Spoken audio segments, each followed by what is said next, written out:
Hello and welcome back, everybody. How y'all doing? It's been a while since I last checked in, made a video, so I want to do that right now. Let you guys know Alice and I have missed you so much. It's been about a month since we last uploaded a video. Some of you have even written in asking us how we're doing and asking for a quick update. Well, we're doing just fine. We're doing great, actually. This is one of the best times of year in the Northern Hemisphere to be a gardener, or a food forester for that matter. New growth pumping out everywhere. We've got a production of fruits and vegetables just booming everywhere you look. Things have really taken shape in this 10-year-old backyard food forest. And I want to share with you some quick updates here. We've got the Peter's honey fig tree pushing out its second crop of figs for the season, and it's just loaded down. And I'm going to give you a quick update as well on the cuttings I took from this tree that I was rooting in sand. I want to show you where we're at with that. All right, so let's take a look at these fig cuttings here that I showed you how I root them right into sand about 7 months ago. So first things first, fig cuttings take a long time to root, and they will often trick you because they'll put out a flush of new leaves and it looks like it's probably rooted. Then you dig it up and there's no roots on there. So over time I kind of developed a technique and I let it flush out twice. Now in this particular batch, we've only got a few that have survived throughout the summer, and that's because I mainly just neglected this, and several times the sand got very dry. So that's just how it is. I'm not a commercial grower looking to grow these for sale or anything like that. Just wanted to really give you an example of how easily it can be done. But at this point, we now got a second flush of greenery off some of these cuttings, so I'm very confident there's going to be roots on these plants. Let's start with the nicest one here. And I don't want to tear any roots, so I'm just going to kind of dig. I definitely feel resistance. Really want to avoid any ripping or tearing if I can. Oh, look at that. So this is ready to be potted up in some soil. So we got some Dudleys here. We'll just get rid of the ones that show no life at this point. So here's a little one. Let's see what we got. No, well here, oh, there's one little root here. Well, there's one little root there. But I'm going to leave this one in the sand a little longer. I know this one's going to be good to go.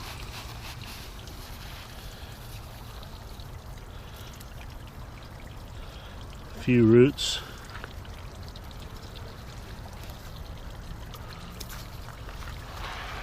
Here's another one.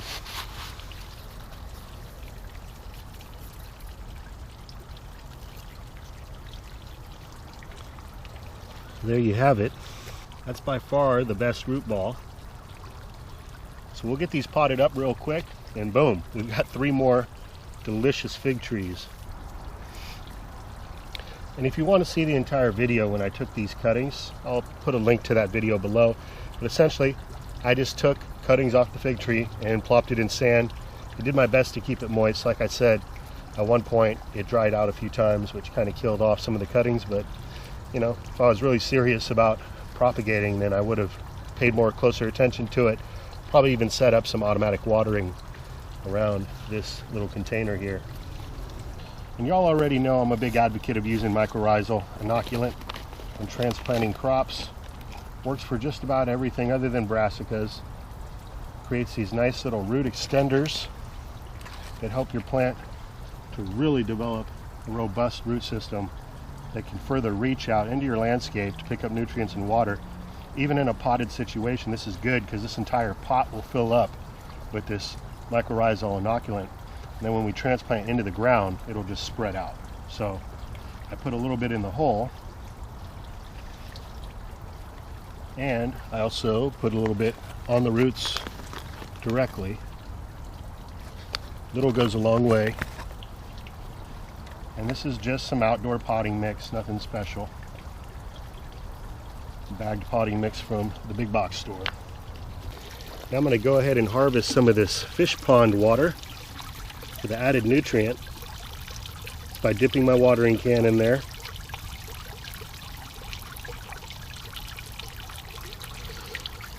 So the fact that the water's been dechlorinated and we've got fish waste in here makes it the perfect plant food.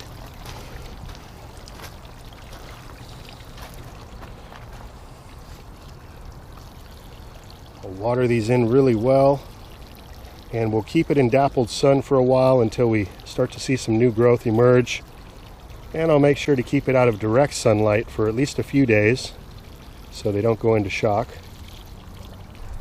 So there you have it, 7 months from the time we took the cuttings, and now we got 3 new potted fig trees.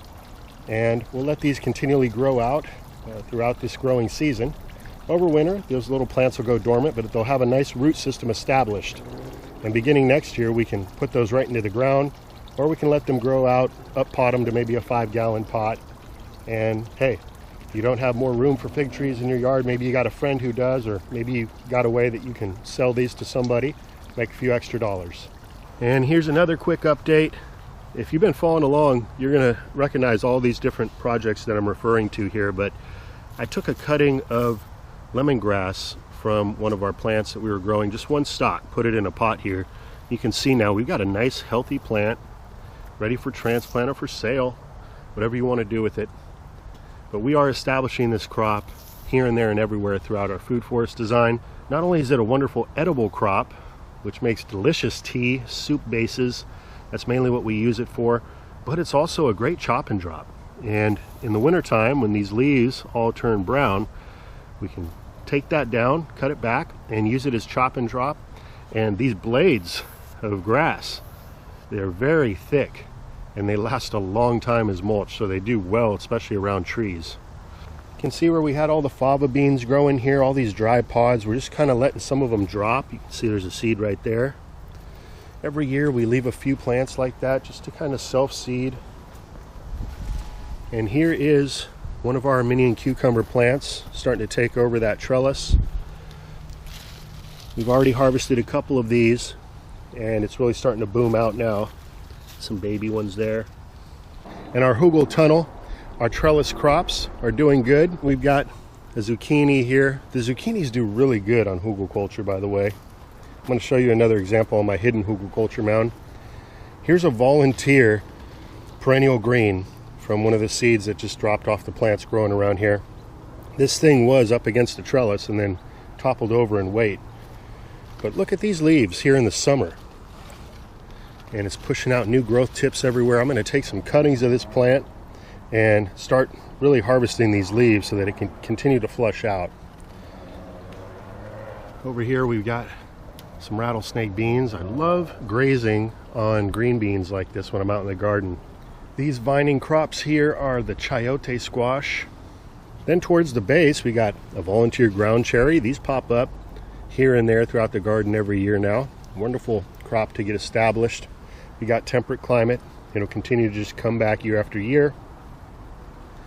And we got the calabash gourd. Again, working almost as a living mulch here around the base of the hugel culture. And then it begins to vine up and go in every which direction.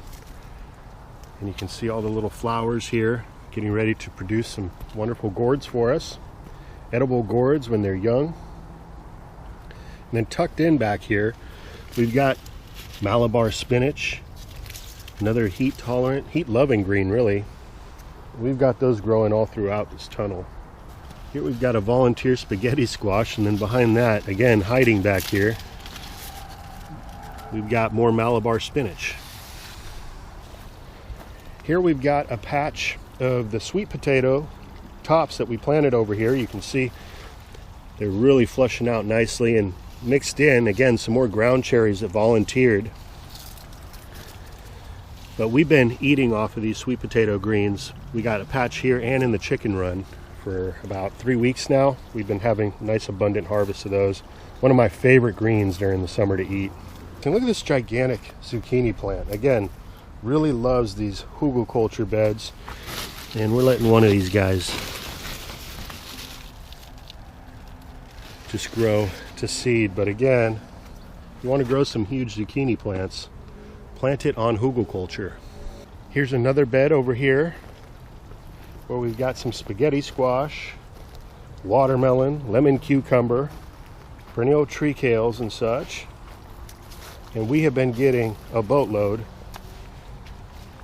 of these lemon cucumbers. And I love to enjoy these right out of hand like an apple.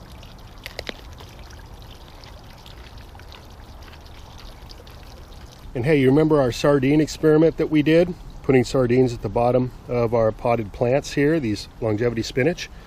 Well, this one had completely died back over winter.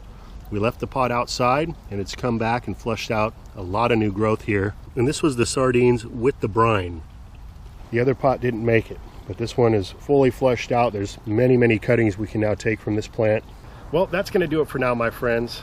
If I may, I'd just like to add a little something here at the end, which is I really hope that you guys can just keep your spirits up, keep hope alive. Our best days are ahead of us.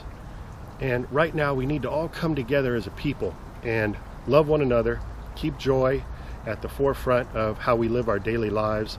Don't let the fear, the anxiety, depression, anything creep in. If it does, you know what I do?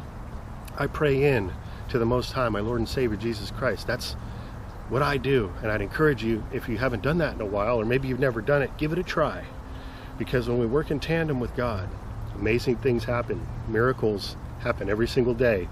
And I'll tell you what, Alice and I, we've gotten through all of these tough times that have been in front of us without really experiencing any type of fear or anxiety. There's been moments where we had to fight those things off.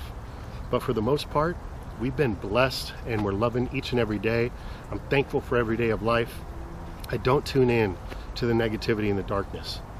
We do need to be aware of what's going on, and we definitely need to put our energy towards the power of good. But with that being said, my friends, this life is too short to spend wasting it thinking negatively about things. And I just really hope that you guys take this message to heart, because it's on my heart to share it with you. It's not always the easiest thing to do, but I definitely feel like this message is meant to be sent out into the atmosphere, and hopefully even just one of you can pick it up and run with it. So if you're having a bad day today, just realize it's going to pass and good times are ahead. I love you all. I wish you all a great rest of your night, and until next time, this is Dan from plantabundance.com. Take care. I'll be talking to you again soon.